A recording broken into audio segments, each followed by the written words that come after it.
welcome to the PC, or welcome to...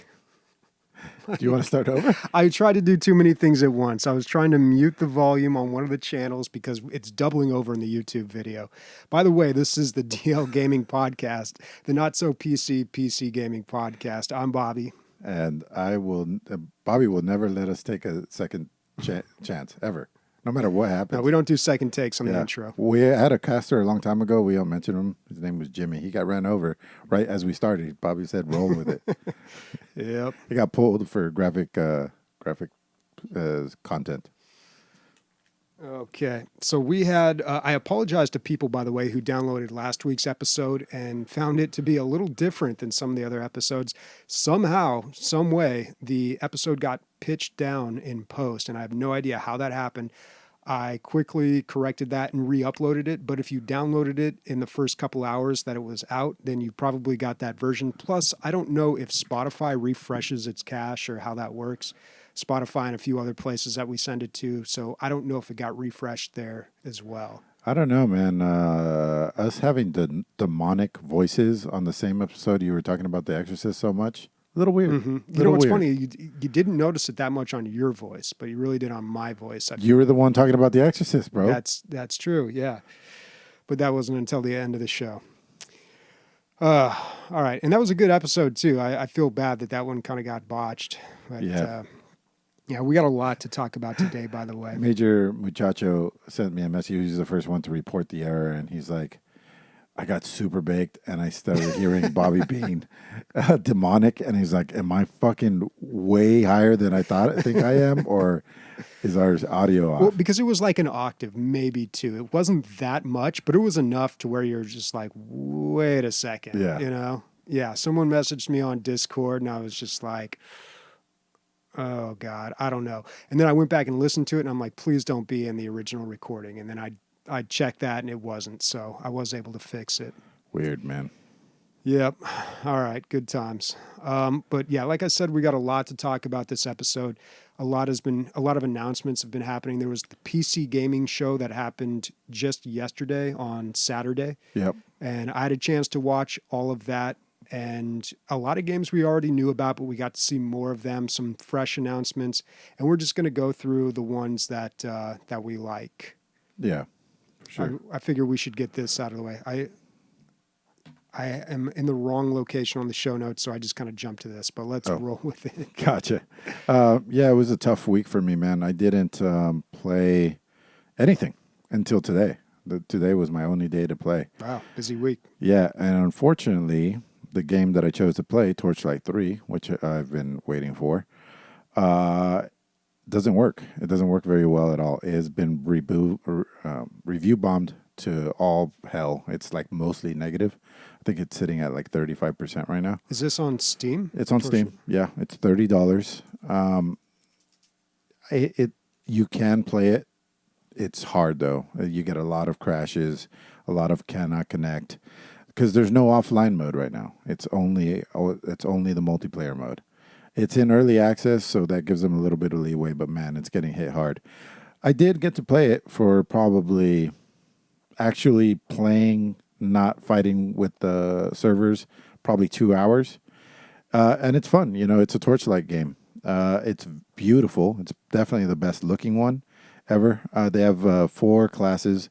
You got your rail splitter, who I played through the first 2. He's like an engineer. He looks like a barbarian, but he's more like an engineer that uses like two-handed, like heavy weapons. And then there's like this steam-powered robot who I didn't play, but looks very cool. Like you don't even know what that class does. You're just guessing. You really don't, because in this game, any character can use any weapon at any time. So you really don't get pigeonholed into what you're doing. So I picked a mage, and I went from using like a double-handed broadsword to a sword and board to a shield and a pistol, and then I went to finally a focus that makes my magic stronger and a pistol, which is working pretty well for me right now. But I'm just going with whatever's best. Let me bring up my notes. It's got a lot of things going on for it. If I wish it would work, because I'd definitely be playing it more. The lighting is fantastic when you know the spell effects and just the glow that comes off of the magic and the fire is really cool. Expanded pet usage. So Torchlight's always been known for their pet. It was in part one. You could load it up with. It was like a secondary inventory, and you could send them back to town, and he would sell everything for you, and then come back. But you wouldn't have him for like 2 minutes, right? And he would. I think at that point he would attack a little bit, but not until Torchlight 2 you could equip him with equipment, and like he would have his own armor and stuff a little bit. And then on this one they've got even further. He has your pet has like a spell that it casts. Maybe like it's an aura or maybe every 30 seconds it casts a heal or stuff like that. So, and then after every boss, they drop, like a new pet drops, and this new pet has a new spell. So you eventually get a stable of pets, and you can pick which one. I'm sure in late game you can probably build around, or I mean, it would complement a certain build the right way. And your stable of pets you put in your fort, which is your personal area in the game that you build and decorate and make for yourself. It's cool because it's like a little town that you built, so you know where everything is. You can set it up so it's very, easy to get to everywhere you need to get. You just get there, you do everything you need to go, and you go back out on an adventure. They did this tricky thing where other adventurers, when they're going from between levels, they might stop at your fort. And if they go in and use your stuff, you get bonuses as well as they do. You know what I mean? Like if you don't have to go back to your fort. Let's say you're just going to the next level, whatever. You'll stop there. You can go use my enchanting table. And if you use my enchanting table, you get access to all of my enchantments that I've unlocked. And if you do that, then I get some sort of credit on my fort or whatever. Or engineering blueprints. You get to use all the ones that I've unlocked if you happen to stop by my place. That's kind of cool. Yeah. And I guess there's something in the algorithm where the more you've worked on your fort, the higher the probability that you'll have an encounter like that. You know what I mean? I went to somebody else's fort and I was like, what? Why is this person in my fort? But I didn't realize that I was in his fort. And I was like, because everything was there, but it was in different places. Anyway, I kept getting dropped, dude. It was super annoying, but even the numbers are not done right. Like the damages are wildly inconsistent. I had a two-handed like greatsword, just green con, level 5, right? One hit killing everything pretty much except for bosses. Then I switched to sword and board. It took 30 hits with something of the same level, same like rarity. Just like 30 hits whacking like a regular mob. And I said, like, that doesn't make any sense. It should be like 2 or 3 at the worst. Then I got to a certain boss. He one-shot me. And he was my level. And I was just like, that doesn't make any sense either. So I think, balancing, a lot of balancing needs to happen. Apparently they're saying that the servers are suffering because they didn't expect this many sales. But it's always the case. Yeah, but fuck, dude. Really? You want to pay for one additional month on your opening? I don't know. So no stats on player data on Steam Spy or whoever counts this. Weird, right? Maybe because it's early access? No, I don't know. Well, usually when the game first comes out, it needs to be out for at least a week before they can start telling you how many people are playing the game. So on the downside, and then there's also relics that you can unlock. Relics are kind of like a slot that you put in your character, and it has its own leveling up system other than yours. And how do you explain it? It has its own. So I went with Bloodseeker, right? So I get all the Bloodseeker abilities, but I have to level that up. So it's almost like another character inside of my character, and that opens up a lot of customability between the different characters. So just because there's like 8 of those on top of the 4 characters that can split a bunch of different ways. Like they don't pigeonhole you at all. You can do basically whatever you want. You could play a melee mage, which is what I was doing for a little while. You could do whatever you want. There's no There's no set parameters, which is always great. The game looks great. It's in early access, so you give it a little bit of leeway, right? But server issues is hard. They should have done a stress test first.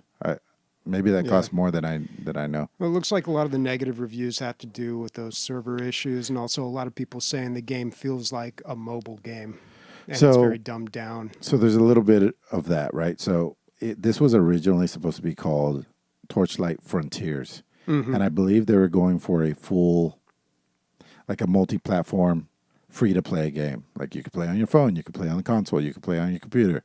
It's free to play. You could take, all this stuff. And you can tell that the remnants of that game are in this game. But I don't think that it's bad. Actually, it might even be good things.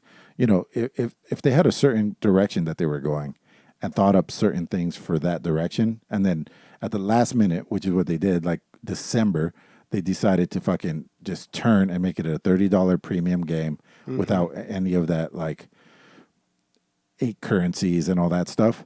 Maybe some of the thought that went into one way will actually benefit the other thing.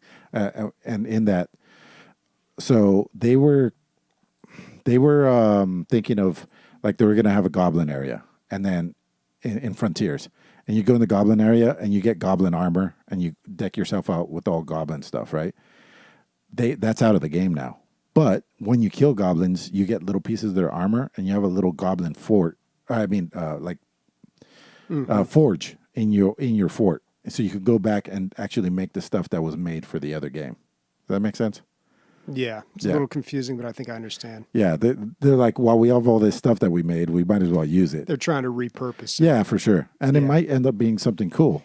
I wish I could play it for more than 15 minutes at a time, and I would tell you. Yeah, that's unfortunate. It just seems like the game kind of came out too early. They just weren't prepared.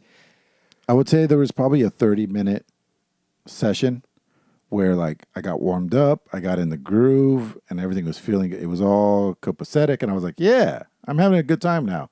And then, another crash. A lot of the crashes came when you switch zones. Oh, the loading screens are pretty horrendous right now, too. Yeah, well, all that'll be worked out in time, but hopefully some of the deeper issues with the game and the actual gameplay will be corrected as well. All right, I've got 2 things to talk about this week. One very good, one very bad. Which one do you want first? The very good. You said 2 games? 2 things. Yeah, 2 things. Yeah. A game and a book. Yeah. All right. So let's start with Return of the Obra Dinn. I finally played it. A few years late on this one. This game came out in 2018. This was by Lucas Pope, the guy who made Papers, Please. So it's a good game. And when this game came out, it got stellar reviews. Even on Steam, I'm looking right here, and it says overwhelmingly positive, which is rare, both in recent and all reviews. You've probably seen this game. It's got a very unique art style, kind of an old computer screen type of look where everything's monochromatic, and it's you can change the colors of it, but everything's pretty much black and white, and it is kind of difficult to discern things. Wait, you can change the color? What do you mean? You can change the colors. So the black would be purple or whatever? Yeah, like a green one. And in the settings, it's like you can change it to like a Macintosh or like an IBM or something, old computers of the day. So it's meant for that type of style. It looks like a dot matrix. That's what I always say. Just like the whole thing's made out of a bunch of dots. Yeah, I think the art style, they call it dithered a lot. Like it's kind of that dotted look. But the game it is a great game. And I knew this going into it, but then again, everyone was saying Kentucky Route Zero was a great game. And this is an undeniably great game, though. Like, it doesn't matter. Like, last week we talked about, maybe I wasn't in the mood for Kentucky Route Zero. This game doesn't care what mood you're in. It's going to hook you right away. How much did you pay for it? I got it on, how much is this game? I've seen it as low as $13, I think, or 12. It's on sale right now for $15 at GOG.com. Oh, okay. Yeah, and that's DRM free. That's where I bought it. Actually, if a game is available on there and Steam, I kind of go for GOG more often now. Regularly $20. It's totally worth it. The only problem with this game is, like, I'll get the bad part of it out of the way right at the front. There's no replayability. Okay. You know, like most puzzle games, once you solve them, they don't. You could come back to it maybe in 10 years if you've forgotten enough of it and enjoy it again, I suppose. But I don't think this is not an easy game to forget, because what you're doing is essentially playing Guess Who. You're trying to figure out who these people are, how they died, and who killed them, if they were killed by somebody or something. But the way you do this is very interesting. So you play an inspector who works for an insurance company. A boat just drifted into town. It's been missing for 5 years. So you've been sent to go onto the boat, and you're basically doing an insurance adjustment, which is, sounds kind of lame, but I'm like, oh, that's cool. Yeah. So you go on there and you try to figure out what happened so you can properly adjust how much money the insurance company needs to pay out. And by doing this, go ahead. Now, scenes get played out in front of you. Is that supernatural, or like you can see the things that happened in the past, right? Yeah. On the boat. Is that supernatural, or are you just that smart that you're kind of No.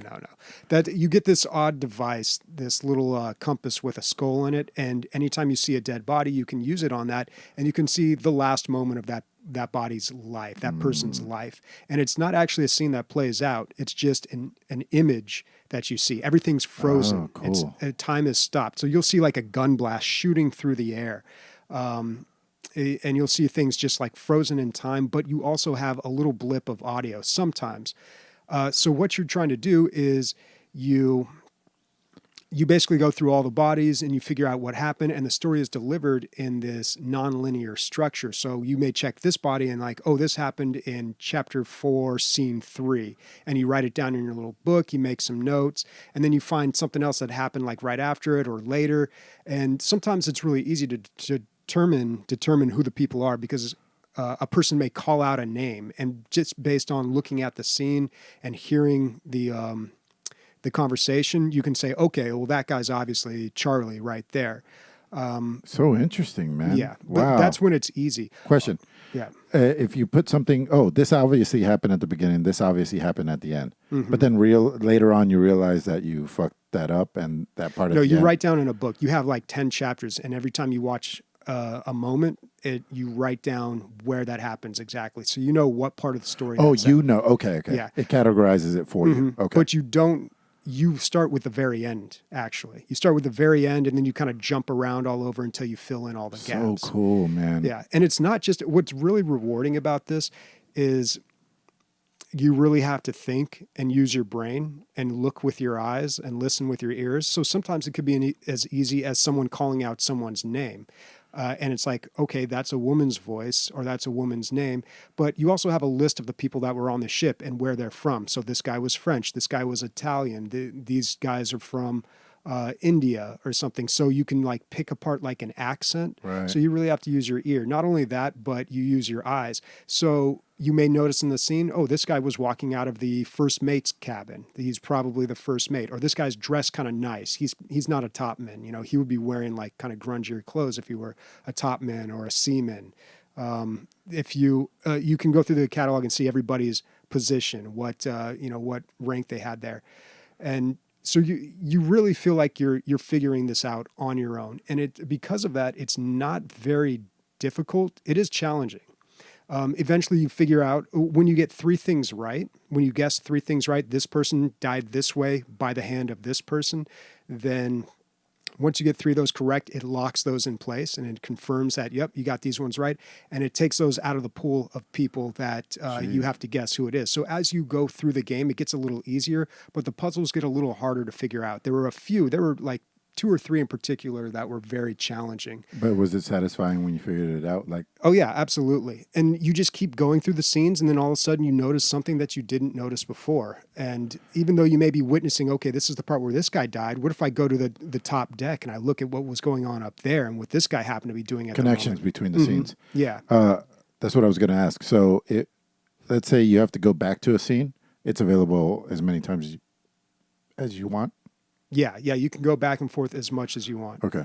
Yeah, and once you piece the entire story together, it's not like the most amazing story. The really fun part is just the way you uncover the story. And that's really what I'm finding with games like, Sam Barlow's games, Telling Lies and Her Story. Yeah. Games that I think really do a good job of incorporating story into the mechanics of the game. This is the way they do it.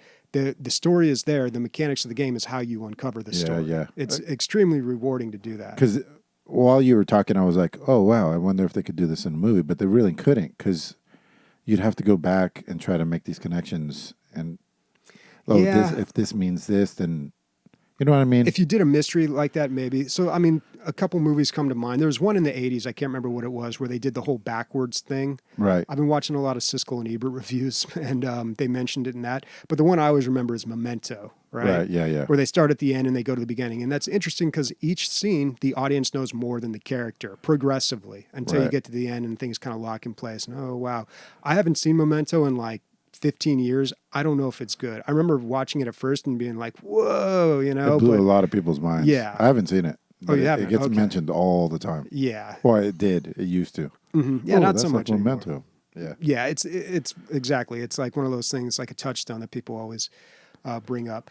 But this game is something that I would feel confident recommending to anybody. I would recommend it to you, even though you don't really like puzzle games or like really story heavy games. Like, this is just a good game. It took me about 10 hours to beat it. That's on howlongtobeat.com. It said like 8 to 10 hours. So I was a little on the high end, but who knows how much of that time was spent with the game running in the background. We're getting old in our old age.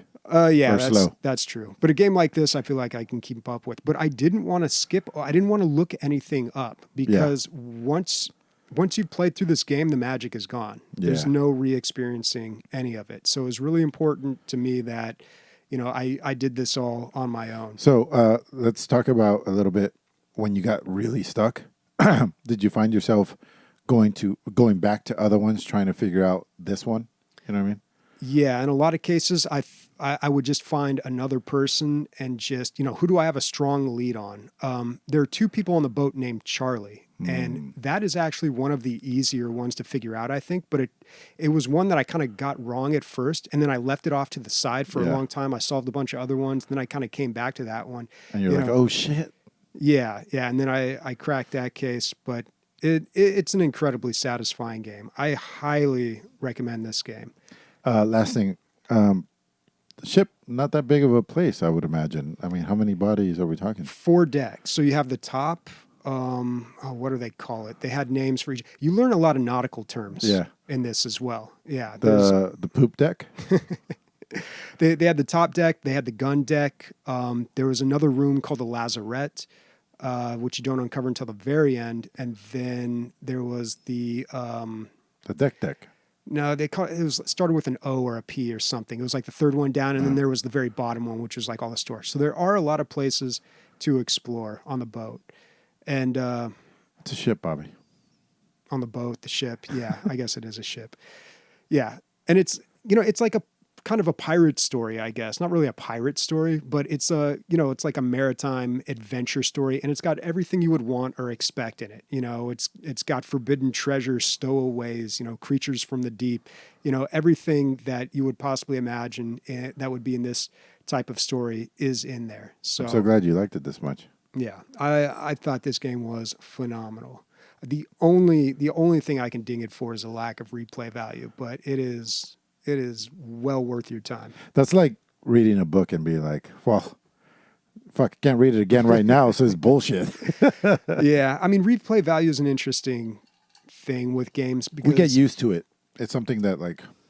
Yeah, I mean, it's just kind of weird to know that you're never going to go back to this game. Yeah. I had that with Moonlighter. Yeah, I think it was Moonlighter, where I finished that game and I was hooked on it. Yeah, I was remember. super hooked on it. It was during the time I was playing lots of Heroes of the Storm, and I totally put that off to the side and just plowed through Moonlighter. And then when I was done with it, I was completely...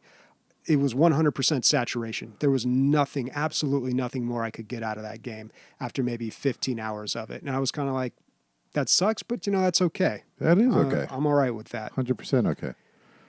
Yeah. All right. So Gamer Nation. So my guess was this guy. So Bobby talked about this last week. There was a book Gamer about Nation. basically the author shitting on games, right? And my theory was that his take was just a terrible take. That's why it got such a bad review. Well, that was based on the reviews that I've read before I started reading the book. And now that I've gone through the first, I don't know, 4 or 5 chapters, I'm almost halfway through the book. I understand what people are talking about. Let me just read, like, on the Amazon page, just a quick sentence of what it says this book is about. A tech industry insider takes a critical look at the effect games are having on our short and long-term happiness, and assesses the cultural prospects of a society increasingly obsessed with gaming. So he's not looking on games favorably. Right. This book is all over the damn place, dude. It's just poorly written. No, it's fine. I mean, the guy does like a decent job. It's not that it's poorly written. It's just, it is scattered. Like, I'm like, okay, great. Let's read a book about games. This guy is wondering if games are really that good. Okay. Well, I mean, that I kind of share that sentiment a little bit in my older age. I'm just kind of like, probably not a good idea to be spending so much time playing games. Ironically, I have a podcast where I talk about it, which is weird, but we just lost 15 subscribers. Dude. Yeah, but keep digging that hole, Bobby. We all reach that point where we get old and like, we're having this conversation about The Last of Us 2 right now. People on Twitter are just like, does it need to be so violent? Do we need violent video games? Like, do they have to be so violent? So I don't know. That's a whole nother conversation. But the first chapter of this book, Gamer Nation, the guy talks about animals and studying play in animals, which animals play, why do they play, what happens, and it ends with this: what happens when you deprive animals of play? Because that's how you can really study the effects. And so what he posits at the end of that, based on the research that he lists, is that when you deprive an animal of play, they have trouble socializing with other animals when put into large groups.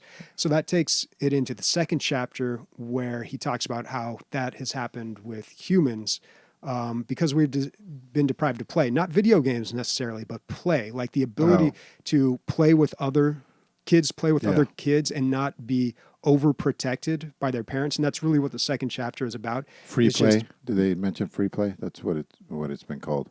Yeah, like free play. He doesn't mention it by name like that, but that's what he's getting at.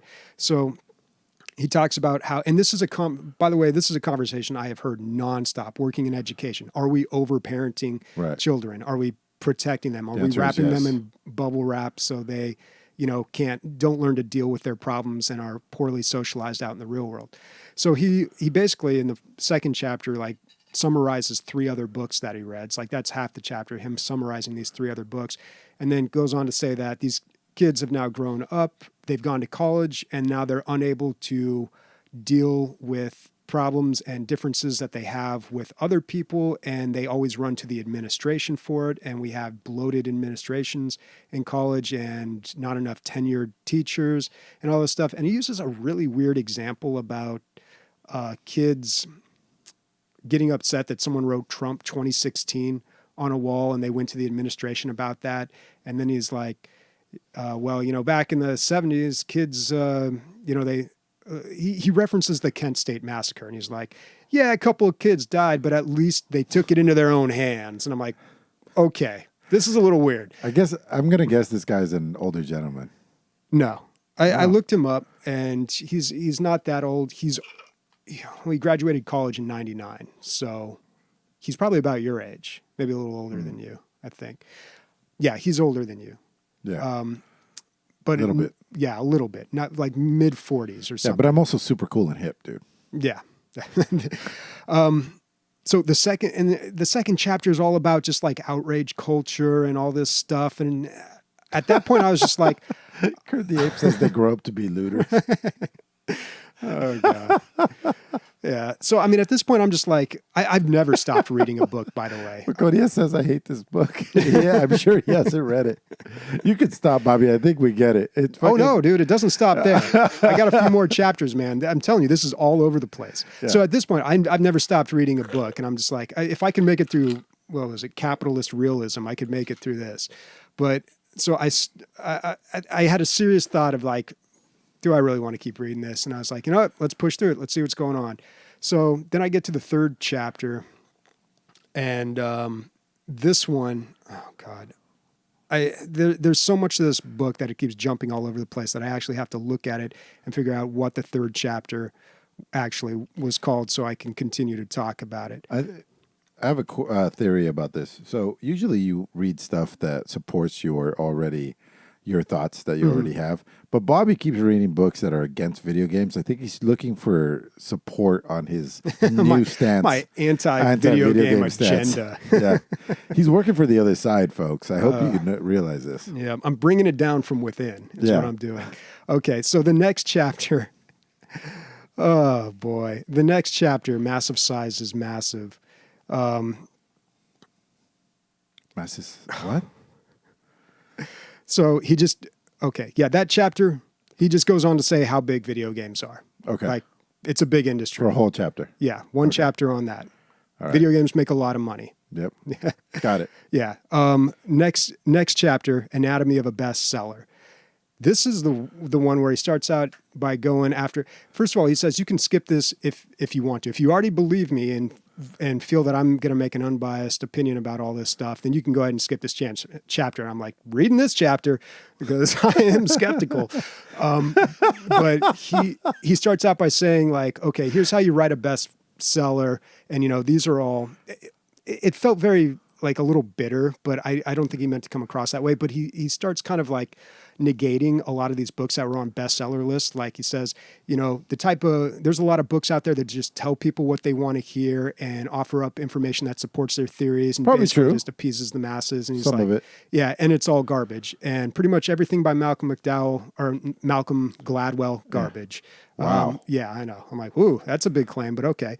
And then he talks about a book. This is interesting because I read this book a while ago and it was recommended to me by someone. He talks about a book that he also does not like called Everything That's Bad is Good for You.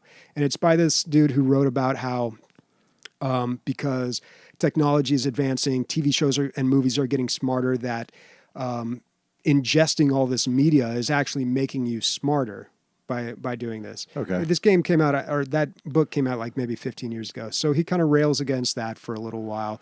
And then that's another It seems chapter. like you moved in with a cranky old guy for like a week and we're thinking about moving out the whole time. That's what it sounds like. I don't know, because like I am genuinely like interested in this, and I do kind of feel like, especially I think maybe because I work with kids and I know what it's like to have like a gamer student, and right. Yeah, it's Checked just out. like, yeah, like pretty checked out. Priorities are super out of whack. Right. So yeah, I mean, I'll hear him out. And like some of the stuff I read, like, okay, like I get that. I can get on board with that. And then the next chapter, which I'm currently on, is talking about, how evil Candy Crush is. So, it's a lot of stuff that I already know, Sure. But I totally understand. And you can tell just by my summary of those chapters, this thing's all over the place, dude. Right. It's going like the fourth chapter should have been the first chapter. Right. But I don't know. I'm not the author here. I'm just reading this damn Maybe thing. the editor fucked it up, dude. It was Maybe. fucked up in post. Maybe. So yeah, this has been a wild ride. At this point I can't really recommend the book, but I'll see it through. You're gonna read the whole thing? Yeah, I'm almost halfway through it. I don't stop reading books, man. Okay. I don't stop watching. I don't quit movies. I don't quit books. Question, Bobby. Any Yes. movie you ever given up on? Walked out of the theater. Okay. Well, at home it's a different story. Well, if you run out of time or whatever. Dude, I love Letterboxd. I'll read random reviews by people, and like a lot of people are trying too hard to be funny, but sometimes they make me laugh. And one dude wrote like, "I walked out of this movie and I watched it at home." I'm like, that's pretty funny. What movie? Do you remember? Oh God, what movie was it? I cannot remember. Okay. But a movie that I've walked out of in the theater? No, I've come close. I've fallen asleep to quite a few movies in the theater. All right. What'd you come close to? Spider-Man 3. Yeah. I almost walked out of that one. Have you watched Into the Spider-Verse? Yeah. That one's good. Yeah, it's the best super Spider-Man movie ever made. It's probably the best Spider-Man Yeah. movie ever made. And they're making a sequel of it. They just announced. And there's a video game. yeah? Just announced for the PlayStation 5, I think. Oh, that'll It's do called, well. it's called Spider-Man. And it's in the same like graphic style. I don't know. All it says, I mean, all we got was like a graphic. It says Spider-Man Miles Morales. I think that's all. Oh, it says. okay, just teasing it. Yeah. I walked out of Ghost Dog. Ghost dog? Yeah. It's Forrest Whitaker as a modern day samurai who uses a gun as his sword. So he follows the samurai code, but it's his gun. And so he's a Ronin. 82% on Rotten Tomatoes. Yeah, walked right the fuck out. Walked right the fuck out, dude. Oh my God. I could not take it. This movie came out in 1999. That's crazy, man. Yeah. Forrest Whitaker with a samurai sword. Yeah. Ghost Dog, The Way of the Samurai. Okay. It is awful, dude. 82%. 82%. Some of the older movies have inflated scores because not as many critics have reviewed them. You know, 99, they didn't have Rotten Tomatoes. So Right. yeah. And yeah, I feel like a lot of people, oh, I like Forrest Whitaker. Let me go back and watch all his movies now that there's online. And then so they get inflated that way too. Yeah.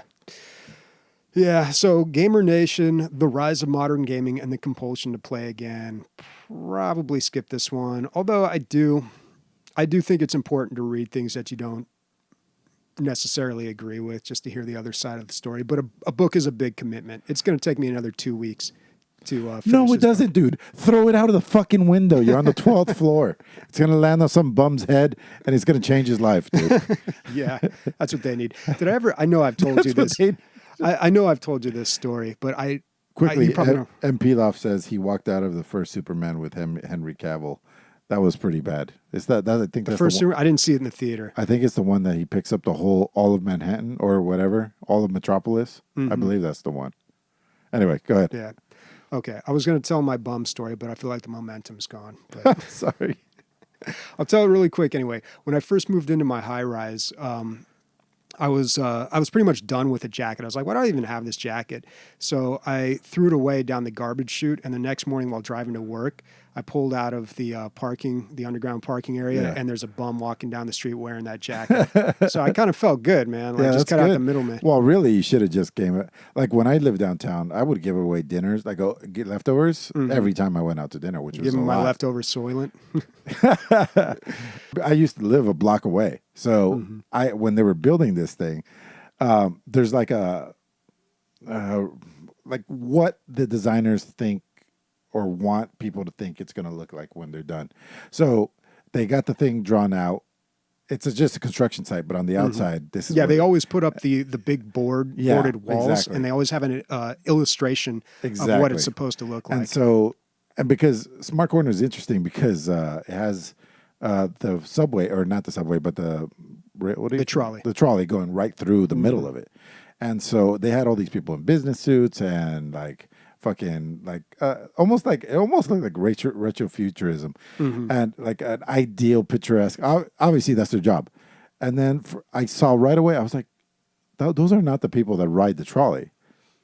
It's the worst people on earth that ride the trolley, or the worst people in San Diego. That is, and sure enough, the entire tunnel that it goes through this building is it's a wretched hive of humanity.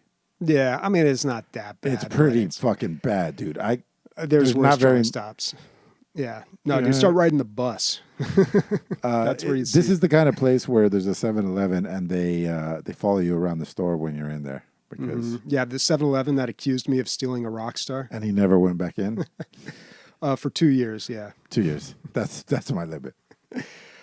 Anyway, let's talk about some video games. So there was the PC Gaming Show that happened just last Saturday, and they went through so much. I'm curious what you thought of the aesthetic or what the overall presentation. The presentation. I thought it was fine. It was fine. They were going for Mystery Science 3000 kind of thing, right? You feel? Yeah, it was kind of goofy. They had a little robot sidekick. They have this, I can't remember his name, but the host, he's done other stuff for them before, and he's kind of that real upbeat, just naturally kind of. He's a good host. He's a good guy for the job, regardless of how a lot of people feel about it. Throughout the show, there was cut-ins from other hosts that would cut in and take over the show. The first guy that took over, I don't know who he is, but I was like, man, this guy's so much a better host than the other guy. Oh, the guy with the black shirt, red tie. He had kind of reddish hair and a beard. Yeah. And then the cut-in this was great. This was probably the best cut-in, was the one from Red Alert. And it was one of the guys who did the cut-ins from the actual game Red Alert. Oh, yeah. and it just played really well. I thought that was fucking perfect. But anyway, Yeah, they went back and forth a lot to a lot of different things. Oh, and then there was the girl too. yeah, that, she was with great. the yellow sweater. Good. Yeah, I mean, I thought as far as the presentation went, I thought it was great. Yeah. Like I was pretty impressed. I mean, if you can't read the fucking chat, dude, the chat just fucking shits all over everything. Why even have chat? It's I don't know. Oh yeah, that's a cesspool. You can't It's even- terrible. All right, so let's talk about all the games that we saw on. Well, the games that interest us on the PC Gamer show. You can go and watch that. It's about an hour and a half long, I guess, if you cut, if you skip to right when it starts, maybe a little under 2 hours. It's not that long, and they really packed it in there, man. It didn't feel like Yeah. there's a lot of downtime. Yeah, not a lot of fluff. Just like games. Yeah. One of the bigger presentations was Icarus from the creator of DayZ, Dean Hall, the Rocket Hall, they call him. I felt this game took the most chances and is something. It's newer. It almost seems like a new genre. So this is the way that I understood it. You have a space station. You can invite friends to your space station before you go on a mission. So it's kind of like a hub. Then you select what mission you want to go on, and you go on that mission to get a certain thing done, whatever it might be. Get a certain resource, build a certain base, whatever it is. Get the resources and build the base. But they start off with like 20-minute missions because you only have so much oxygen. In that time, there's aliens, there's treacherous terrain, all kinds of bad things that can happen, and you get fucked up while you're out there. If you get hurt, if you break your leg, it can be repaired, and your friends can help you back to your space pod. If you get attacked by a creature, same thing. If you run out of oxygen, your friend can come save you, whatever. And you got to get back to the pod after 20 minutes because everybody runs out of oxygen and everybody's dead. If for some reason your character does not make it back to the pod on time, that's it. All the equipment you have on you, everything you've ever built with that character, Yeah. All progress is lost. all progress is lost. So in my head, I painted this scenario where you got 30 seconds left and one of your guys goes down for whatever reason, and you have to decide, do I risk my whole character and everything that I have, or did I just go to the space station and save all that, and my buddy's going to lose everything that he's ever had? Like, that's a tough decision to try to make in a game like this. Mm-hmm. I really like the focus on where this game came from. Like, he was trying to recreate the first few minutes of these survival games that I guess are so good. Like the first hour, the first 2 hours of what do you call it? Rust.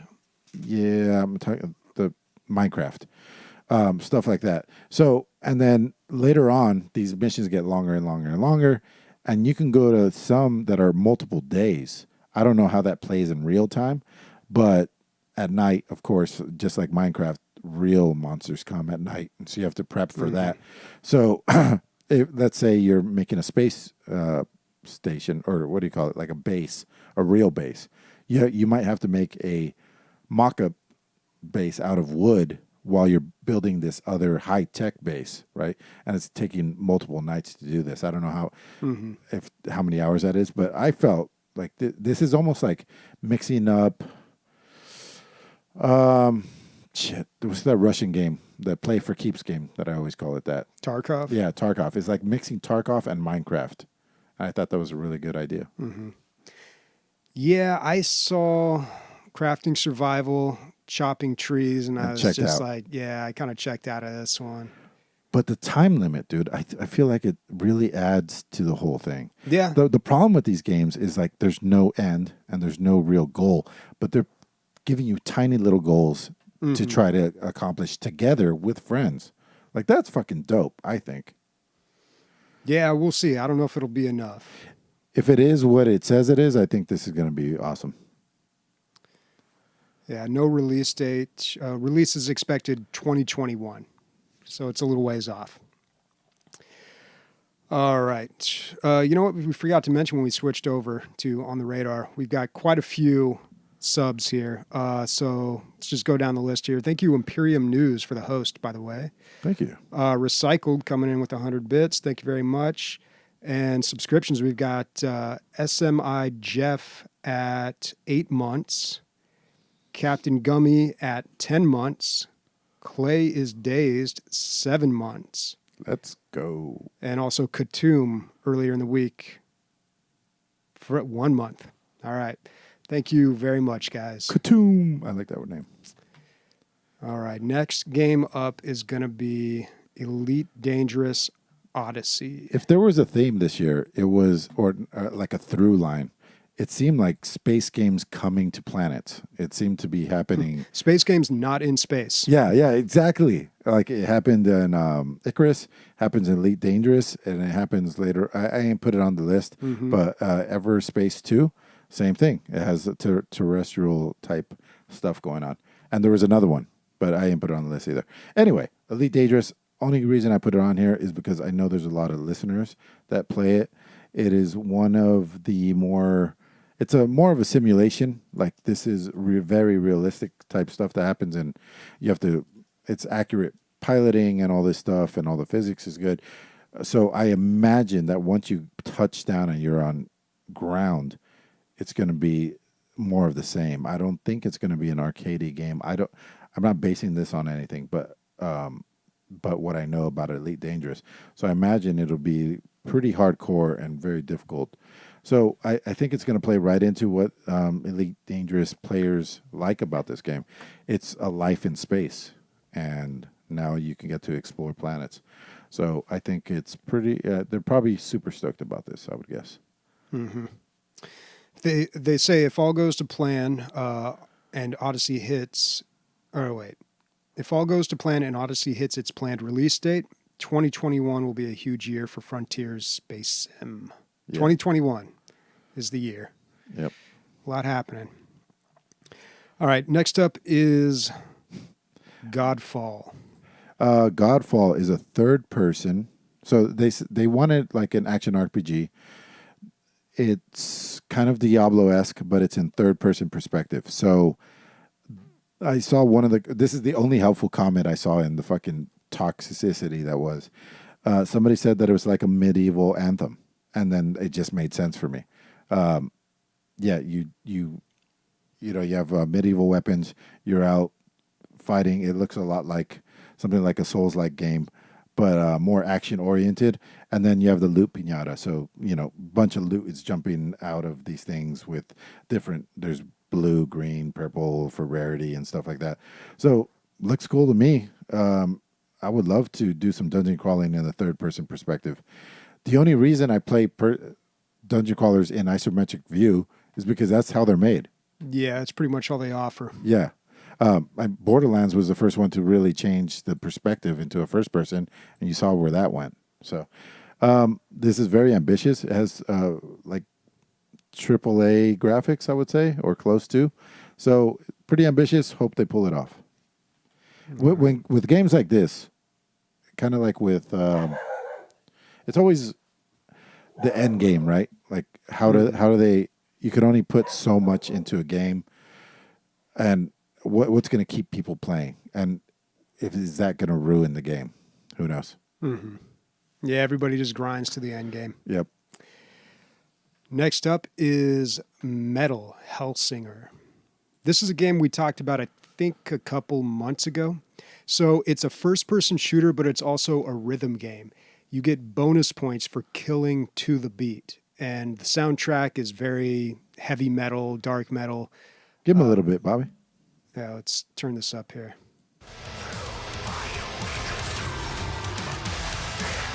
And this guy's doing a very good job of killing to the beat. It's got to be on rails, right? No, I don't think so. So I don't know, but from what I've read and what I've seen, is that it's like a normal first-person shooter, but you try to kill to the beat. If you don't kill to the beat, you still kill the enemies, but the whole objective is not just to kill everybody, but to get as many points possible, and you get these points by killing people or doing actions on the beat. Interesting. I don't know. From it definitely looked on the rails from what I saw, but that's all that whole thing where sometimes the demos are played by the computer. It's just like a program playing it, so it's like super smooth. Yeah, they could have constructed it to look that way. But I think it's probably on rails. But It might be. They're not going to say that about their own game. I don't think. If it was, I'd be a little disappointed. I think it looks great. I think it's exciting either way. I mean, all rhythm games are on rails, so that's why I thought that's why it was going to look this way. Mm-hmm.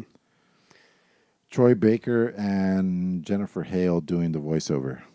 Oh, yeah, very prolific voiceover artist there in video games. Yep. That's a good sign.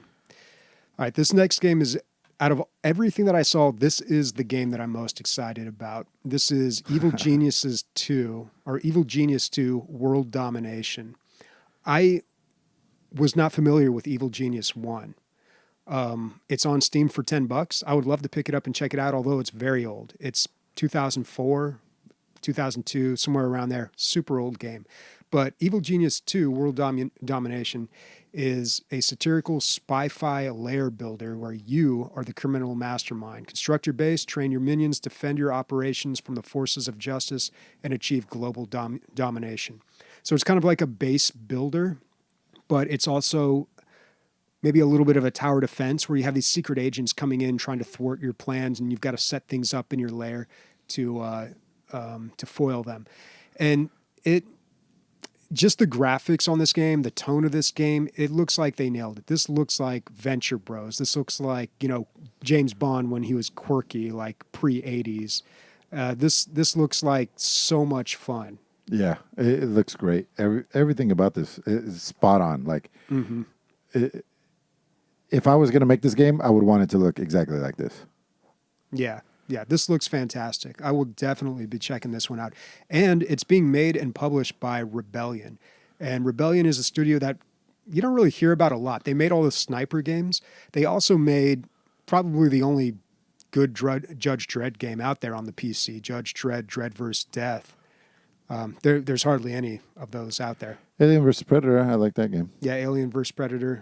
They made that. I mean, they've got a pretty good track record of some fun games. Not like some huge titles, but definitely ones that you've heard of. So this looks fantastic. Release date's 2020, so not that far away. Cool. Can't wait for this one. All right. Oh, what was the other simulation game? Narco.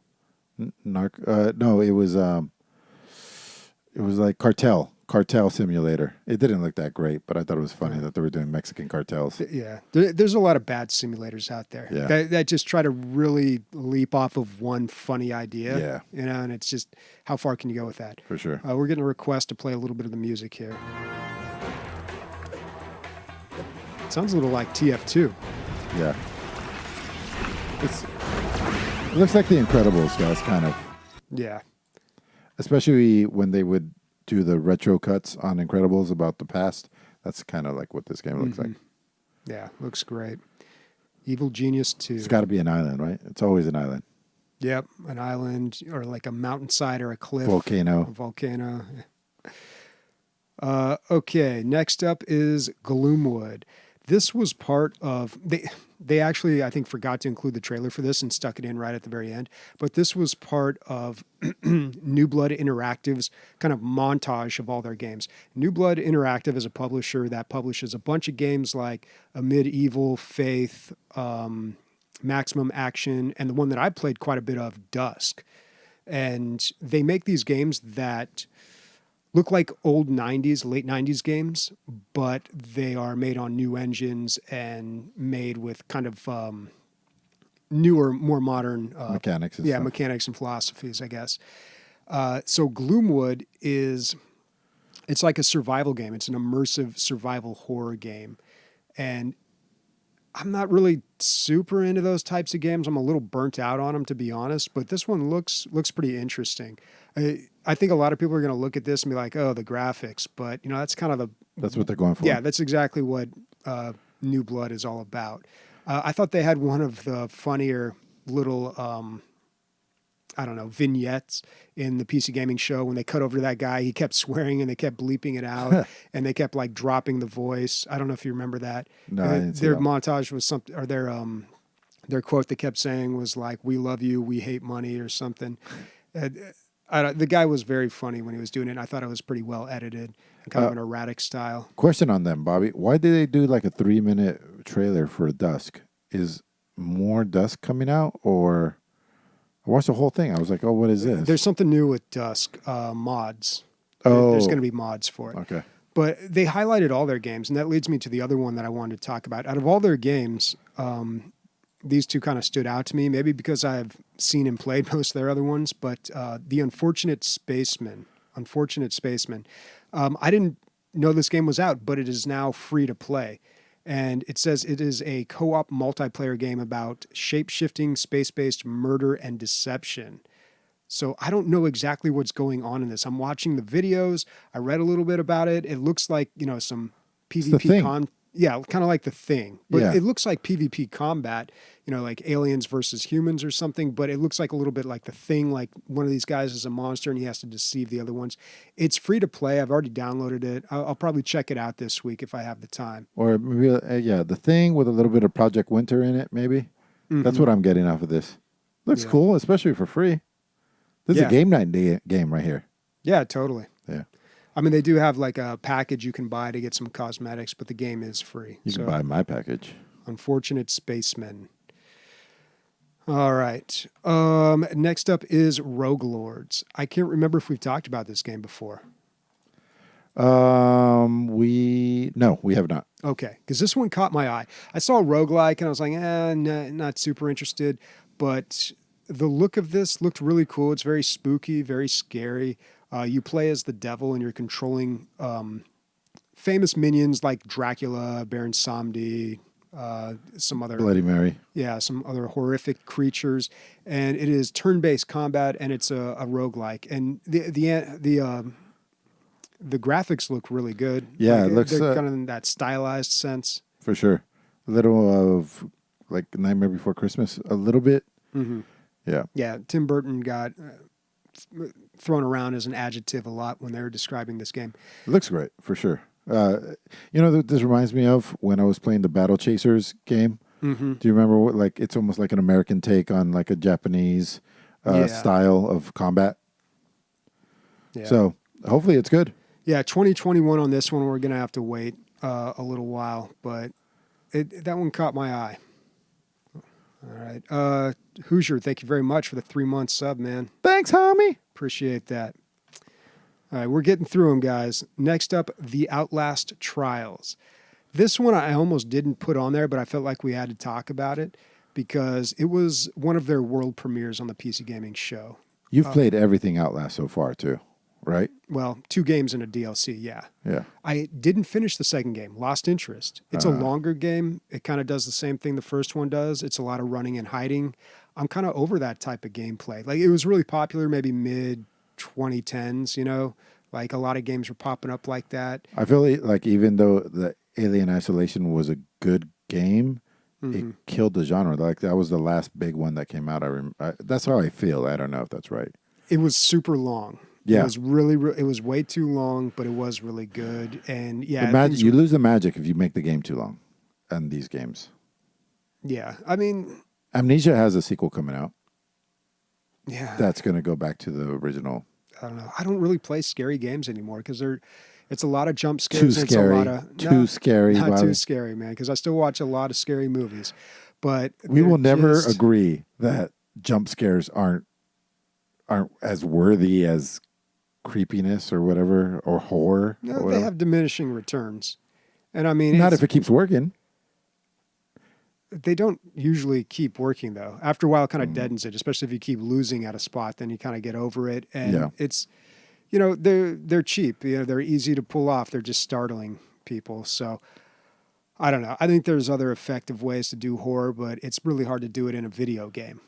I remember playing the first Fear, and there were things that the game wanted you to look at and get scared by, but it didn't lock your camera. So you could be looking in the complete opposite direction Yeah. and you would hear one of those horror stings, right? Like one of those like crescendo or Yeah. like a, like the violin screech or something. And you're like, wait, what happened? And you're looking around and you totally missed it. Yeah. No idea. And it was supposed to be the creepy girl as you were climbing up the ladder. Although when the game does grab your camera and pulls you in a certain direction, it has its own creepiness as well. Yeah, but then you're not in control. You're on rails. There's no agency. So you got to do something.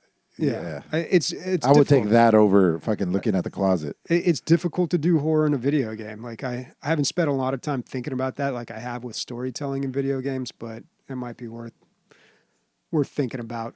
So yeah, Outlast Trials, I think this one takes place during the Cold War and it has to do with weird experimentation. It's co-op. It's co-op. Yeah, that's the big thing here, which I like. The only thing that interests me about this game is that it's co-op. Yeah. I could imagine like... But again, co-op kills the horror. You ever played a scary game on stream? No, Not scary. Totally. Yeah. But maybe some... I don't think it's been done before, co-op horror. So maybe like two people hide. Resident Evil 5? If you want to call that horror. Yeah, I don't know. Yeah, I don't know if that one's horror. That was the but one working together to get past like two people distracting while two people get further down the hallway or whatever it is. Yeah, it could be fun. Yeah. And I really did enjoy like the first Outlast game and the first DLC. I really did enjoy that. Dude, so he put Subnautica, Kurt Diep says Subnautica does horror well.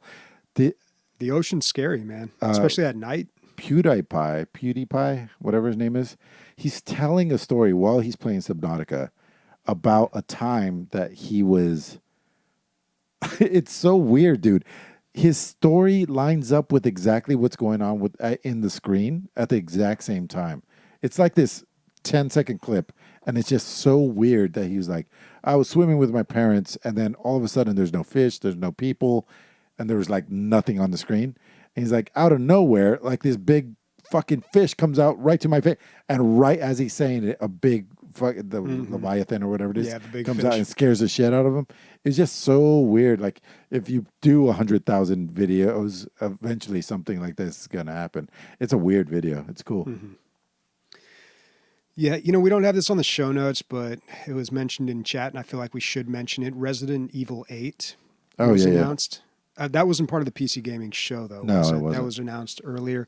And I played a little bit of 7. I bought 7, and I never even finished it.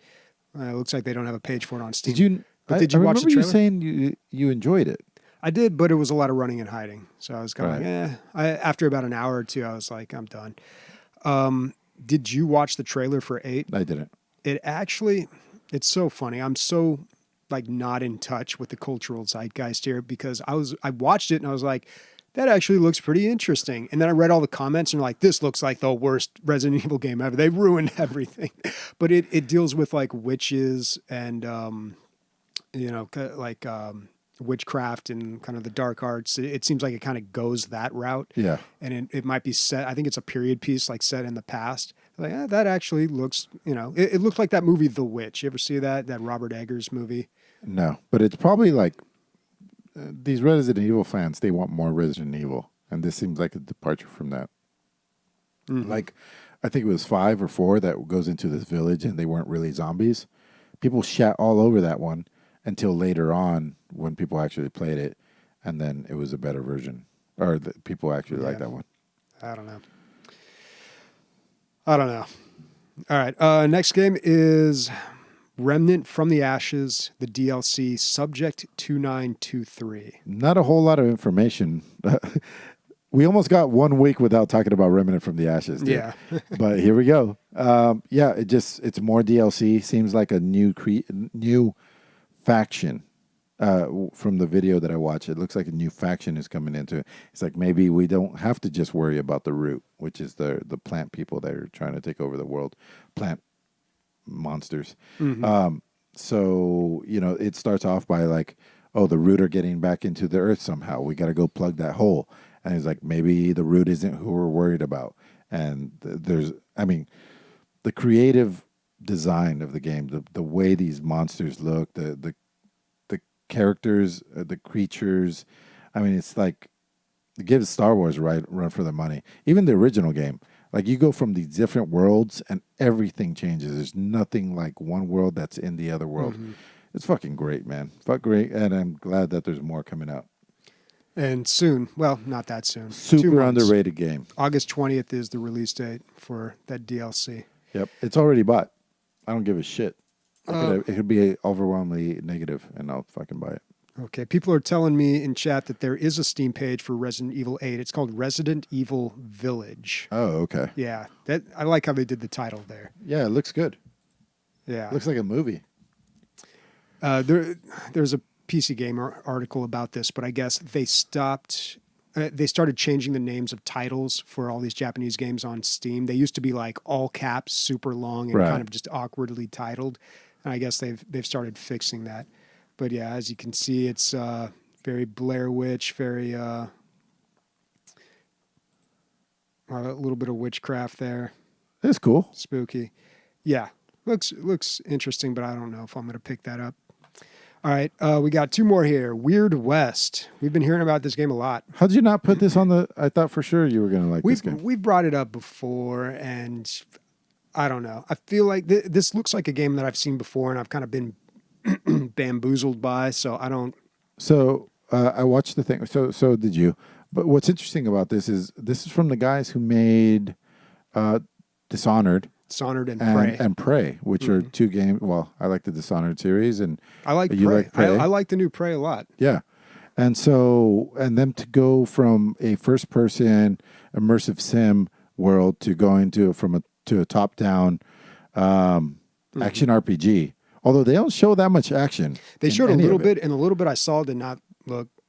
Yeah, it looks great. more on the RPG side. A lot of talking. That's what they were emphasizing. Yeah. Maybe they don't have that part of the game done. The actual action. What they said, I did see some combat, and it looked like Hotline Miami almost. It just looked very like any sort of top-down action kind of all looks the same to me, I suppose. Yeah. But the thing they were really trying to stress when they were talking about this was, it's just like Prey. It's just like Dishonored. It's the same type of game. All we did was change the camera angle. Right. So, and the other thing about this game is, I think it's relatively. I'm going on a limb here. I think it's relatively short because he says that you beat it with one character, and that unlocks the next character, and you're supposed to beat the game with the second character, with the first character that you played in the game world. So you can go talk to that guy that you formerly were, and he can join your crew. If he dies, he's done. If he dies one time and you don't have him anymore. And that continues to go. So by the time you get to the 5th character, which is, I believe, is a werewolf, or maybe the 4th one, you play through the game and you have all the other, if you play it right, you have all the other guys in your crew to get through the whole game. Yeah, which is a really interesting idea. Yeah, I thought it was a really good idea. All right, last one is 13. Not on the PC Gaming Show either. No, this has just been kind of talked about here and there, but they now actually have some gameplay of the 13 remake that is coming out November 10th is the official release date of it. And Bobby, we were talking a little bit before the show about what the difference between a remake and a remaster is. And I really quickly, I think we should go over it. I think when a remake, it's usually when they do a HD texture pack, bring it up to modern day standards, make it maybe a wide screen and extra wide screen are supported, and it just looks better, but it's the exact same game. Maybe the UI is updated, stuff like that. That's a remaster. And then a remake is all new code. Maybe it's a shot for shot, but still it's all brought up to modern day engine and all that stuff. I don't know. I don't like to get caught up in semantics because a lot of people have their own definitions of what those are. But looking at the gameplay of this, it actually looks a lot like the original. And the original, well, except widescreen, but I'm sure there's a widescreen fix for that. I played this not too long ago. Yeah, like 6 months ago. Last summer. Yeah. Last summer I played this. And this game holds up really well. Not only the gameplay, but the graphics. Because it's done in that cel-shaded type of way, which wasn't super popular back then until Borderlands came along. But it holds up really well. So part of me is like, did we even need a remake on this? But I am glad that it's kind of being brought back into the spotlight a little bit. Yeah, for sure. Yeah, and exactly, like younger people are going to get to play it for the first time. So good thing it's coming. Either way, it's good that it's coming out again. Mm-hmm. Yeah, they do list the different versions of it that you can get here, but I don't know where you can buy this. Yeah, It's it's not coming out ready on yet. all the consoles and the PC, but I don't know if it's going to be on Steam. Usually it'd have a Steam page by now. But I don't know. I'm sure that will become clear soon. Dude, our radar screen was full of blips this week. Yep. A lot happening. Next up, though, we're going to talk about DLG Con. We have a meeting right after this. So what's happening is because of COVID and everything, we thought we were going to get close to 20 people. We got a 20-person house. I got a refund on that. We're going down to like a 12-person house or something like that, 12 to 14 people house, which we have most of that filled up. I think there's a couple slots left over if you want, but yeah, we're going down to a smaller house. Tonight, we're deciding which of two houses we're going to go with. I believe that's what we're doing. And then so next week, we will have way more information for you guys. We'll be like, this is the house. This is how many rooms we have left. And this is what it's going to cost. So, right? Probably. Mm-hmm. Yeah. Yeah. So we'll probably have all that information next week. DLG Con 2020 is still going on. Will be in September. And I'm going to say no masks. I mean, I don't make the rules around here, but I'm going to say no masks. It looks like there is actually a Steam page for this. There's a Steam page for the bundle, and that offers the 13 remake, the original classic one, and also the pre-order bonus. But just for the remake, $40 on Steam. Gummy says no pants either. So there you go. Yikes. Yeah. Nick, yeah, if you want to come, you got to go. You can go. You got to pay full price, though. Full. It's my nephew. All right. We did also want to mention that just today we posted our Deep Rock Galactic video that we've been working on for quite some time here. That is finally up. It is on our YouTube channel. Let me put it up here. Let's just play the whole thing. Let's take a break right here, Bobby. Because I got to go to the bathroom and stuff anyway. Do you want to play the whole thing? Yeah. I didn't prep OBS for that. Okay. Okay. All right. Do you need to go to the bathroom? I mean, I can talk for a little bit. Sure. Okay. You know more about this than I do. I was cut out of this completely. I didn't know that they were doing it, and then I had no input, but it turned out pretty good. Yeah, I'm not sure what you could have done in this, but okay. Yeah, so that is on YouTube. Be sure to check that out. That's our Deep Rock Galactic music video. It's a parody song of TikTok. I know everybody is a little sick of that song, but we're bringing it back. I wanted to thank a few people that made this possible, though. First of all, Sniper did a lot of the work for writing the lyrics, and then Days also helped out with that, so thank you very much. And Recycled helped out with the audio with that. Definitely appreciate that. And then, of course, Uglyy is a Twitch streamer who streams Deep Rock Galactic a lot, as well as some other games. I'll link her channel in the description so you can check her out. But she did the audio for this. She sang the song for us. And that was a huge part of it because none of us can sing. None of us would have been capable of doing that part. So thank you so much to her for helping out with that. And check out her stream. She streams a lot of DRG, which is very cool, and a couple of other games, but mostly DRG. And it's a good time to be getting into DRG. They've just had a big update. They're always having big updates. Yeah, and I did the editing of this, and I'm so glad it's over with because I never want to hear this song again. If you weren't over TikTok in 2010, you'll definitely be over it by now. All right, and while Emilio's still gone, I guess we'll talk about some of our sponsors here. We usually bring it up at the end of the show, but Gorilla Mind. If you pick this up, we get a cut of it if you use our link, which is nice. It's a way for you to get something, but also support the show. Gorilla Mind is a cognitive enhancer. It can help you with gaming. It can help you with working out. It's pretty intense if you get the rush. I don't know if I'd recommend that unless you really need to get amped for some reason. But I'd recommend the Smooth. I think it also kind of depends on how much you weigh too. And then also Emilio's Gourmet Salsa Insidious. This stuff sells itself. I feel like we barely even need to mention it. So You can check that out at insidious.com. Again, if you use the promo code, I believe it's DL Gaming, then we get a little bit of a cut of that. So every little bit helps, guys. And that's all I got for ads. So it's just me in here. What do you guys want to talk about, chat? Give me a topic. Nope, here he comes. He's coming back just in time. Sorry, buddy. All right. Oh, we still got news, God. I feel like this episode's going long. And we still have Bobby Tries a Mexican. I just found something for you. Oh, boy. All right, let's talk a little news. First up, Divinity Original Sin just got new quests, new loot, and a new boss. Is it at the end of the game or is it intermixed in the middle? Do you know? So this is how they do it. They've got a few other things that are like this. They're like these add-ons, and when you start a game, they call them gift bags in the game, and you can enable them when you start to play. They've got quite a few of them already, but this is just another one that you can do, and it's got quite a bit of content in it. So you have to start a new run to unlock them. Yeah, I don't know if you can enable them mid-run. I've seen these before, and I was a little confused about what exactly they were, because one of them gives you more crafting recipes, Okay. like quite a few more crafting recipes. But that's just, I don't know, another feature you can turn on during the game.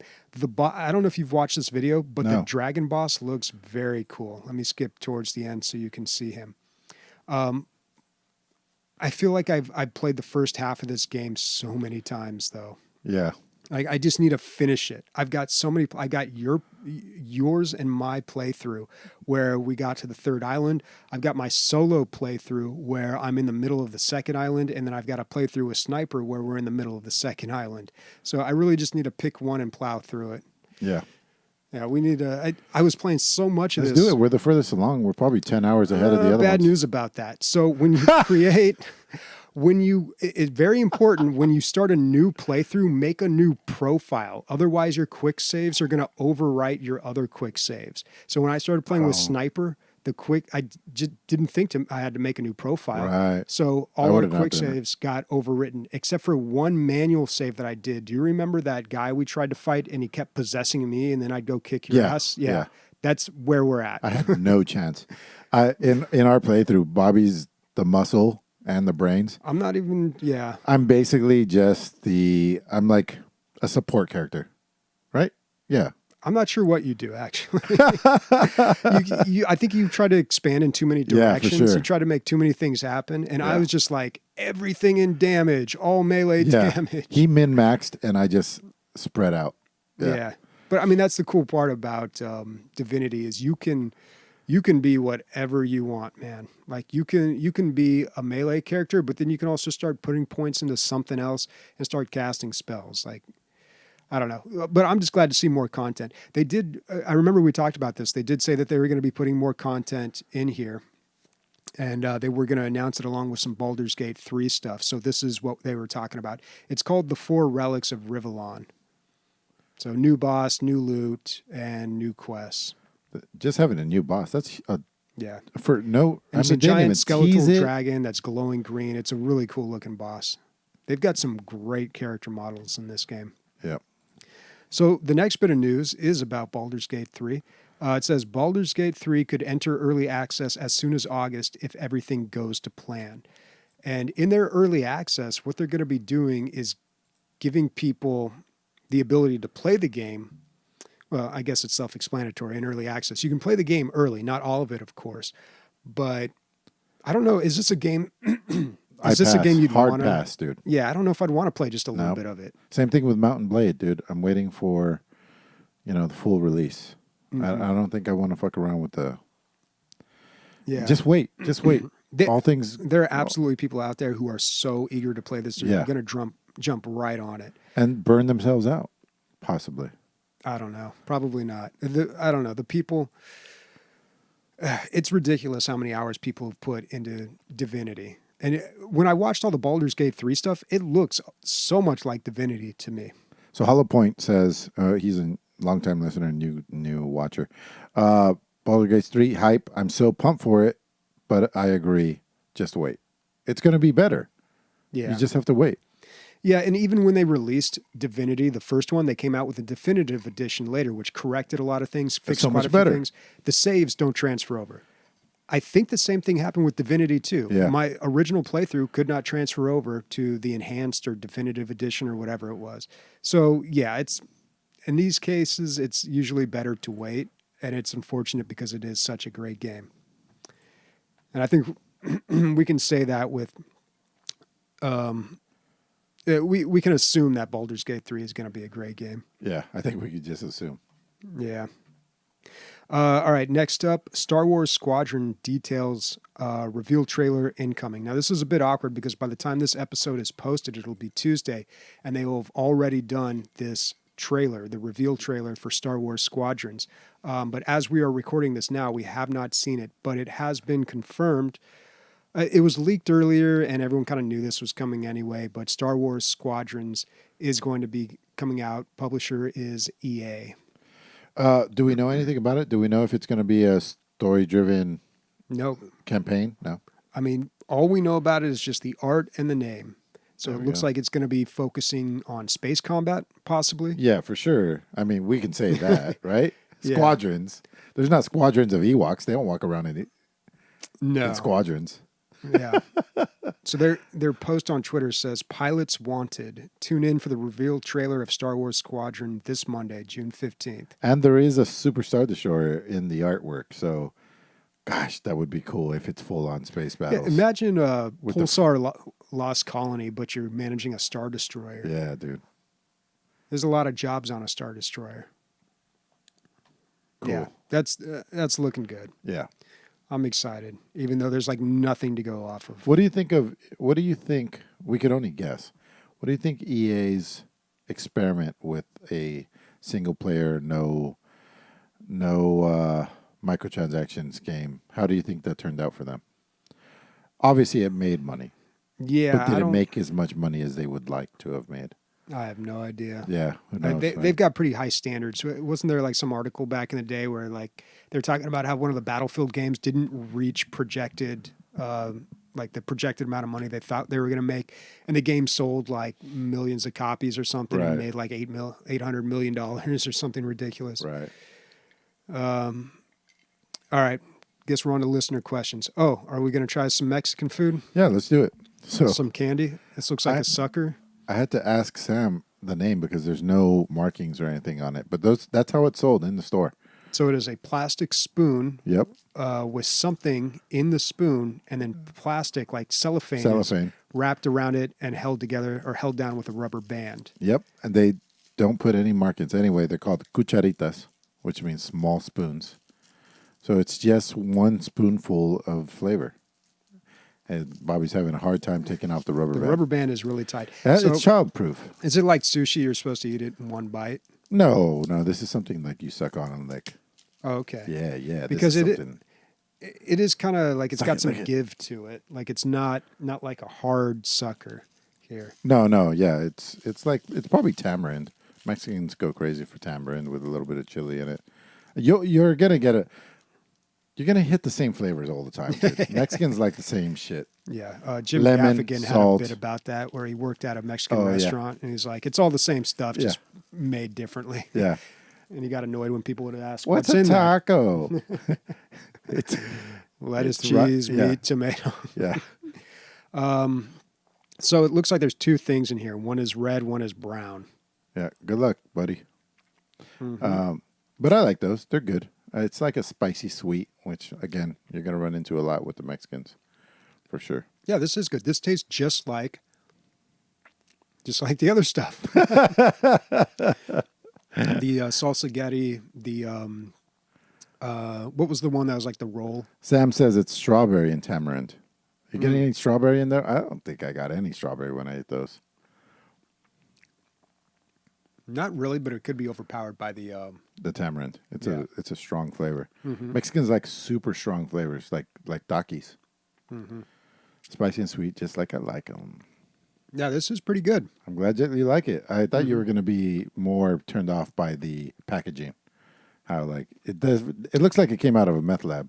The packaging is a bit odd. Yeah.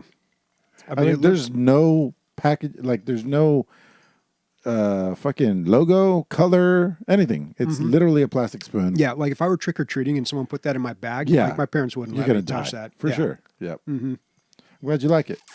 I'll take over the show, Bobby. Very bumpy says, Valve drops $8 million and 200 employees at your doorstep. One morning, and told you to make a dream game. Describe it in detail and what would it be? So we always get asked what kind of game we would make, but, But this is so specific. This one is specific. This $8 million and 200 employees, I think TF3. Done deal. TF3. What does Yeah. that even look like, though? Exactly, dude. You get to have your creative input. TF2 has just been evolving over the years.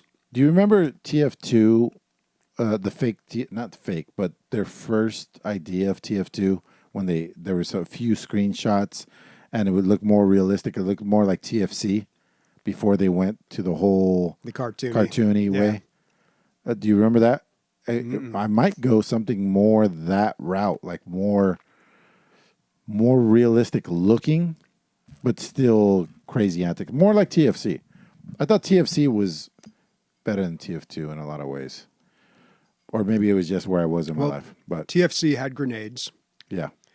There was much more complexity to it. TF2 was a dumbing down of some things. for sure. Because they had their own specific type. I played a lot of NG. They had that grenade that blew up ammunition. So if somebody had been carrying a lot of ammunition or if there was a pack on the ground, it caused a bigger explosion. I thought that was a great mechanic. Yeah. But you did get a lot of spam craziness. Like you just had to run through a hole until you got through the hole because there's so much spam, grenade spam. But you just got to live through it. Like it's just a luck thing. Yeah, so I'm really curious, like what do AAA games cost? Because I feel like it is more than 8 million. Although 200 definitely. employees is a lot of, Yeah. that's a lot of employees. So don't get bogged down by the numbers. What do you think? I'm just thinking like the size of the game here. I would make, oh God, I don't know. We got some good answers in chat though. Portal 3 with VR. I would make, because I That would always make people throw up all over their shoes, dude. I would make a Star Wars game that would never get made, man. I would make, I don't know. I've already talked about how I would make the Star Wars turn-based tactical Right, game. right. Right. But now you have Valve behind you. You're not going to go with Valve? Really? Well, what is Valve? I mean, they're the See, I ones would giving me the stick money. with what they're good at, like the things they've already made.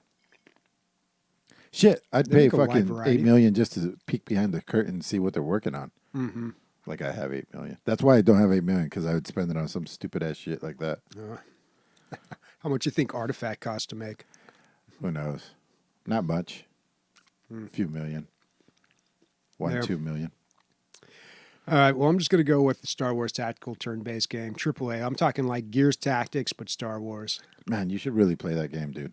It's awesome. Gears Tactics? Yeah. It's really Yeah. good. I know I love it. I've played so many tactical turn-based lately, though. But this is fucking like, this is not your dad's tactical turn base. It's free on Xbox, right? Game Pass? Yeah. Yeah. Pay I'll the play it $5 one of these days. All right. Next question. Make a list of the games you want to play that are on there, and then, make sure you get to them. Are you guys considering buying a PS5 or Xbox Series X? No. This is from Atrocious, by the way. Yeah, not even close. Yeah, not at all. Okay, so thoughts on the PS5? Just the look of it, because this seems like a wild jump from what I like it. they used to look like. Yeah, it's going futuristic, a little Apple-y, I guess, a little bit. People say it looks like a router. I think it looks cool. Mm-hmm. I definitely like the controller. I think the controller is like one of the best parts of it. It looks like a DVD player from 2005. Well, I it do looks not- shitty when it's laying down, but I think in its tower look, it looks really cool. standing up. Yeah, and then if you turn it and you just see the top part, go back, or there it is, right there, Bobby. Down one. There you go. I think it looks really cool. Yeah, that looks better right there. Yeah, for sure. If you're not looking at it from It's its got, side profile. yeah, I mean, and all that is venting right there in the between the black and the white. Like that's all vents for cooling. Yeah, the controller. Okay, first of all, white gets really dirty, dude. Your grimy hands all over that controller. I was getting dirty real quick. Sure. What are my grimy hands? Jerk. The grimy hands of gamers, just gotcha. Cheeto dust all over that. That's true. Yeah. Okay. So yeah, dude, not interested at all. Yeah, I mean, Last of Us 2, that looks awesome. It's on the PS4, but I'll do what I did with The Last of Us. I'll watch the YouTube cut. There's Somebody always some puts it games you're together. gonna miss out on, but if I were to buy any console, it'd be a Switch. Yeah, it's the shit. Workonius, would you ever consider transitioning from internet porn to erotic gaming? No, it's fucking terrible. And just like you said, you'd have to play with one hand. It doesn't make any sense. There's no way. I don't think a game could ever get me off. I'll challenge you guys to send me a game that gets me off. It's not going to happen. Wow. I just signed up for free porn, Bobby. Wow. Okay. Also from Workonius, in a world where all major publishers have a launcher, Microsoft is pushing a game subscription and Epic is giving away games. Steam is stronger than ever. Do you agree? What's the future of Steam? How do you take the dominance further? Is it VR? It's a lot of questions. If you were to ask me 2 years ago, I would have said Steam is going to get swallowed up and spit out because it seemed like they were making not wrong decisions, but no decisions. They weren't forwarding anything, while everybody made all these other ones, and I was like, oh yeah, it's over for them. And then they started making a whole lot of right decisions. And it's almost like they let everybody jump ahead, saw the errors that they made, and then it's just chugging along slowly but surely. It's the tortoise and the hare, it seems like. They never make quick decisions. I think a lot of thought goes behind everything that they do.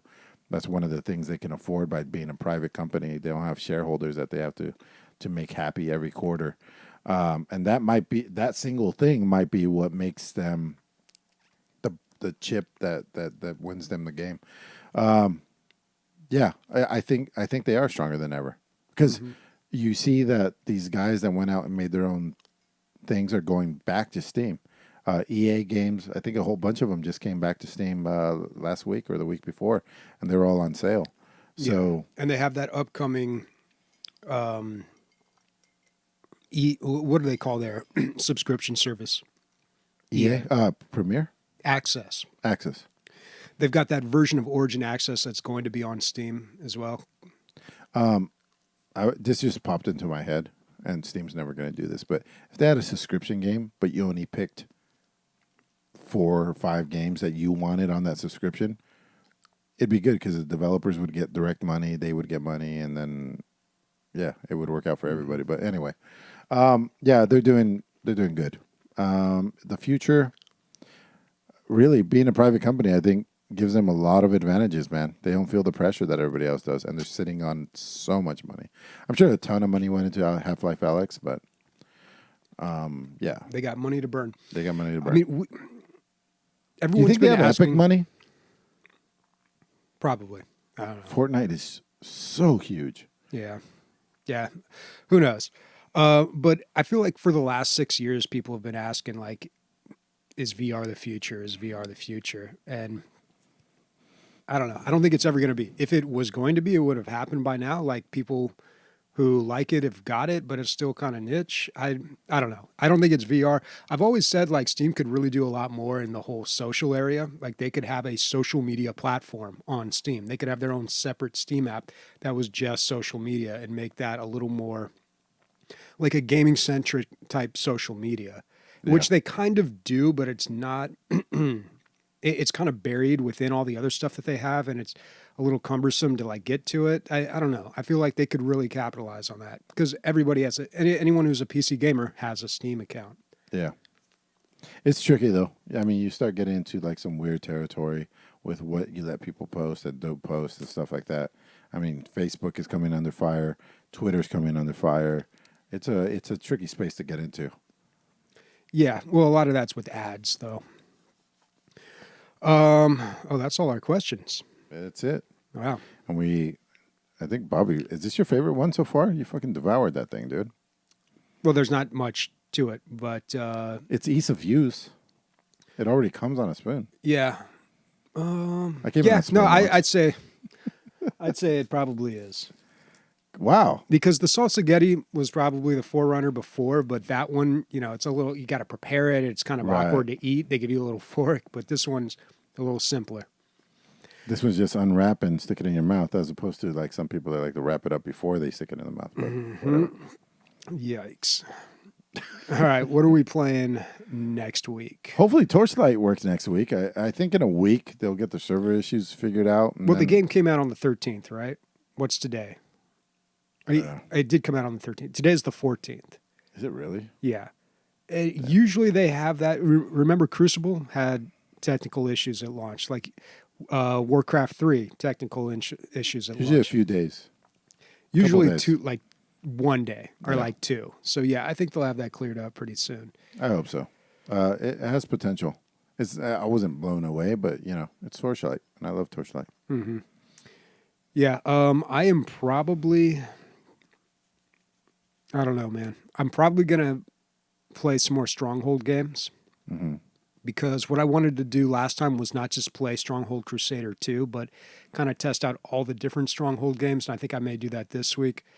If that doesn't happen, then probably what were the ones you Erase talked your about? memory and play Obra Dinn again. No. There were a bunch of games that we talked about earlier in the show. So Unfortunate Spacemen, free to play game. I'll probably check that out.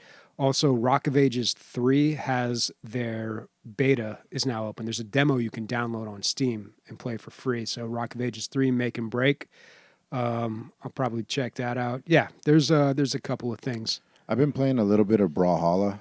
I'll probably talk about. We talked about that 5 years ago when it came out, but it's come a long way. They're getting IPs from all different places. Like it's funny that an indie game is getting like big time IPs, dude, and putting it in the game. So we'll talk about. Maybe I'll talk about that. And man, I've been watching so much media on. I don't know why. It just you get into this rabbit hole, but Mortal Kombat stuff, I am just gobbling it up right now, man. Do you know it's been the same developer from 1 all the way up to 11, dude? The same, what's his name? I forget his name, but I've been watching interviews with From him. the same guy? Same guy. Okay. Yeah. And I saw this 168 rapid fire question. It was just a great interview, and he's just talking about the history and why this character does this and that. It was great, man. Somebody has been there since the beginning. And then just watching a lot of the screenshots from some of the play from Mortal Kombat 11. I just want to play it through the story. I think I want to do what I did with Marvel vs. Combat Infinite. I just want to go play it on easy because I suck these days. I'm old, and just play for the story. I don't know how much you can get it for right now. Maybe GOG has a sale, but I would love to play Mortal Kombat 11. I don't know if they carry those games. I'd be surprised if they do. Yeah, it's pricey though. They do have for $1.49. GOG is having a sale right now, by the way. But for $1.49, you can get Mortal Kombat 1, 2, and 3 for the PC. If you're down with the old stuff. They were saying just a couple like little things that came out of that. So Sonya wasn't originally in the game. They put out the game with 6 characters. It was a gigantic hit. And they're like, oh shit, we need more content like right away. This is 25 years ago. And they're like, so they got an actress and they put a girl in there or whatever, and that's how she put it in there. But Shang Tsung, they didn't have enough memory on their chips, on their arcade chips, to have all these different characters. So the reason Shang Tsung could turn into everybody else is because they didn't have any more memory to give him his own moves. And so that's why, and to this day, that's how he turned into people. His all of his backstory came from based off necessity. Yeah, exactly. Technical necessity. Wow. Pretty cool, huh? Interesting. Yep. Oh, and he said, they said, when's the last time that you had a meeting about a movie? And he said 5 months ago. Oh yeah, that new one's coming out soon. Is there? Yeah, they were able to finish principal photography, and they shot in Australia. I don't know if I knew this. Anyway. Yeah, it's looking like it's going to be pretty good. Remember, we've talked about it. It's going to be rated R.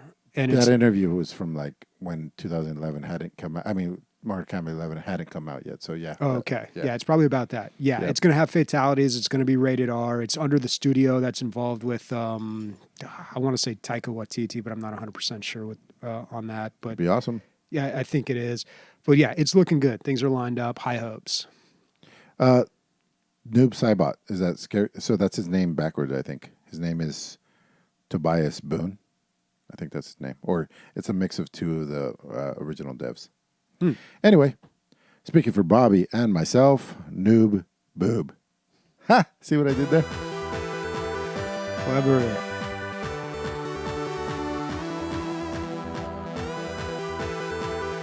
Didn't realize this. Riftlands is on Steam now. Yeah. $12.74, man. Pick that up. God, I got to check on that game again. So good.